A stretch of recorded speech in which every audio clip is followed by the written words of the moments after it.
भारत के साथ मिलकर दो दूसरे देश बना रहे हाईवे। भारत से थाईलैंड तक बन रहा 2800 किलोमीटर लंबा हाईवे पूरा होगा कलकत्ता से म्यांमार होते हुए बैंकॉक पहुंचने का सपना। भारत सरकार न सिर्फ देश में ही एक्सप्रेसवे का जाल बिछा रही है, बल्कि दूसरे देश में कनेक्टिविटी बढ़ाने के लिए भी कई इंटरनेशनल प्रोजेक्ट पर काम कर रही है। इस लिस्ट में सबसे खास है कलकत्ता बैंकॉक हाईवे। इसके बनने के बाद आप अपनी कार या बाइक से भी थाईलैंड घूम सकेंगे।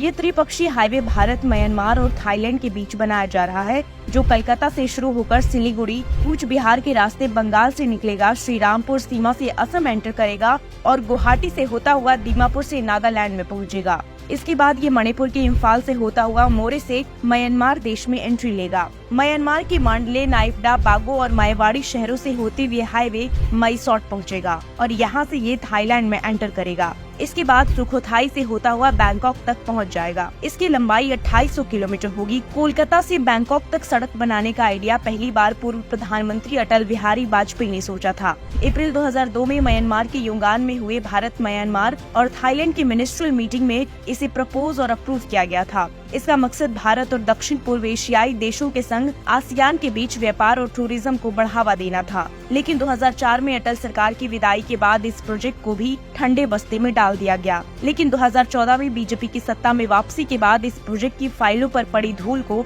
हटाया गया और अब उम्मीद है कि अगले 4 सालों में कार से बैंकॉक जाने का सपना पूरा हो सकता है। कोलकाता और बैंकॉक को जोड़ने वाला ये हाईवे प्रोजेक्ट बिम्स्टिक के अंतर्गत आता है। बिम्स्टिक यानी कि bay of Bengal initiative for multi sectoral technical और इकोनॉमिक कॉर्पोरेशन, जिसमें बंगाल की खाड़ी से सटे 7 देश भारत, नेपाल, भूटान, बांग्लादेश, श्रीलंका, म्यांमार और थाईलैंड शामिल हैं। हाल ही में कोलकाता में आयोजित बिम्स्टिक देशों के सम्मेलन में म्यांमार और थाईलैंड के मंत्रियों और वरिष्ठ अधिकारियों ने बताया कि ये महत्वाकांक्षी हाईवे प्रोजेक्ट पर काम अगले 3 से 4 वर्षों के भीतर पूरा कर लिया जाएगा। इस हाईवे में सबसे ज्यादा हिस्सा भारत से होकर गुजर रहा है, जबकि सबसे छोटा हिस्सा थाईलैंड में होगा। भारत और थाईलैंड में इस हाईवे का काम लगभग पूरा हो चुका है। म्यांमार में इसका काम बाकी है। सामरिक नजरिए से खास तौर से चीन को ध्यान में रखते हुए देखें तो भारत के पड़ोसी देशों जैसे म्यांमार और थाईलैंड से संबंध मजबूत होंगे। भविष्य में इस प्रोजेक्ट को थाईलैंड से कंबोडिया, वियतनाम और लाओस तक बढ़ाया जा सकता है, जिससे चीन के कई पड़ोसी देशों तक भारत की सीधी पहुंच हो सकेगी।